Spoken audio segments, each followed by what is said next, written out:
क्या मुख्यमंत्री योगी आदित्यनाथ भी उसी रास्ते पर बढ़ रहे हैं जिस पर कभी जयललिता चली थी? क्या शंकराचार्य से टकराव योगी सरकार के लिए भी भारी पड़ सकता है? क्या योगी सरकार में भी वही होने वाला है जो जयललिता के दौर में हुआ था, या फिर सीएम योगी भी वही गलती कर रहे हैं जिसकी कीमत जयललिता ने चुकाई थी? आज हम आपको एक ऐसी कहानी बताने जा रहे हैं जब धर्म और सत्ता आमने सामने आए थे, जब एक शंकराचार्य को ही नहीं बल्कि पूरे हिंदुत्व की आस्था को चुनौती दी गई थी। आज हम आपको बताएंगे कैसे गुरु और शिष्य का रिश्ता सत्ता और राजनीति के बीच फंस गया और क्यों ये वही चेतावनी बन सकती है जिसे आज उत्तर प्रदेश में भी देखा जा रहा है। ये कहानी शुरू होती है साल 2004 से। उस दौर में तमिलनाडु के मुख्यमंत्री जयललिता थी और शंकराचार्य कांची कामकोटी पीठ से जयेंद्र सरस्वती थे। 11 नवंबर 2004 को जब पूरा देश दीपावली मना रहा था, रोशनी, पूजा और उल्लास का दिन था, उसी दिन आंध्र प्रदेश के महबूबनगर में कांची कामकोटी पीठ के शंकराचार्य जयेंद्र सरस्वती त्रिकाल पूजा की तैयारी कर रहे थे। तभी अचानक खबर आई कि तमिलनाडु पुलिस मठ पहुंच चुकी है।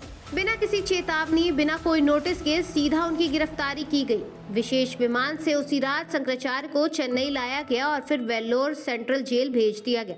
उस वक्त पूरा देश हैरान था। सबके मन में एक ही सवाल था, क्या सच में शंकराचार्य गिरफ्तार हो गए हैं? पुलिस का आरोप था कि शंकराचार्य एक हत्या की साजिश में शामिल है।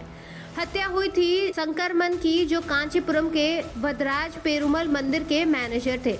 3 सितंबर 2004 को मंदिर परिसर में ही उनकी धारदार हथियार से हत्या कर दी गई थी। पुलिस जांच में दावा किया गया कि शंकरमन और मठ के बीच लंबे समय से विवाद चल रहा था। शंकरमन ने मठ के कामकाज, आर्थिक अनियमितताओं और कथित घोटालों पर सवाल उठाए थे। उन्होंने सरकार को सोमशेखर गणपाडिगल नाम से गुमनाम चिट्ठियां भी लिखी थी। लेकिन सवाल सिर्फ हत्या का नहीं था, सवाल सत्ता का था। उस वक्त तमिलनाडु की मुख्यमंत्री जयललिता थी। शंकराचार्य जयेंद्र सरस्वती को वो अपना आध्यात्मिक गुरु थी। उन दोनों का रिश्ता गुरु शिष्य का था। लेकिन 2004 के लोकसभा चुनाव के बाद राजनीति बदल चुकी थी। अटल बिहारी वाजपेयी के नेतृत्व वाला एनडीए हार चुका था। केंद्र में यूपीए की सरकार बन चुकी थी और उसमें जयललिता की सबसे बड़ी सियासी दुश्मनी डीएमके से भी शामिल थी। इस दौर में शंकराचार्य और यूपीए, खासकर डीएमके नेताओं की नजदीकियां बढ़ने लगी। डीएमके के नेता कांची कामकोटी पीठ पहुंचने लगे, आशीर्वाद लेने लगे और जयललिता को लगने लगा कि ये मठ सिर्फ धार्मिक केंद्र नहीं रह गया, ये सत्ता का समानांतर केंद्र बनता जा रहा है।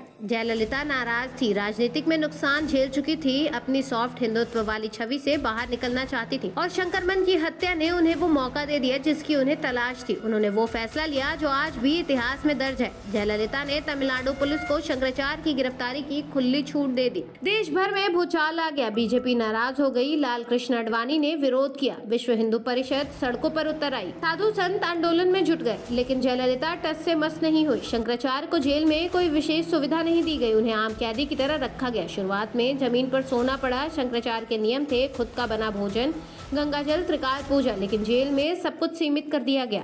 भारी विरोध के बाद उन्हें मठ से आया दूध और फल, लकड़ी के तख्त और पूजा के लिए सीमित सामग्री की इजाजत मिली। करीब 2 महीने तक जेल में रहने के बाद 2005 की शुरुआत में सुप्रीम कोर्ट ने सबूतों के अभाव में शंकराचार्य को जमानत दे दी। जमानत मिलते ही जो दृश्य सामने आया वो इतिहास बन गया। कांचीपुरम की सड़कों पर श्रद्धालुओं का सैलाब उमड़ पड़ा। जय जय शंकर के नारों से पूरा शहर गूंज उठा। फूलों की बारिश, वैदिक मंत्रोच्चारण हुआ। पूर्ण कुंभम के साथ शंकराचार्य का स्वागत किया गया। इसके बाद केस को तमिलनाडु से बाहर ट्रांसफर करने की मांग की गई। सुप्रीम कोर्ट के आदेश पर मामला पौंडीचेरी पहुंचा। वहां करीब 9 साल तक सुनवाई चली।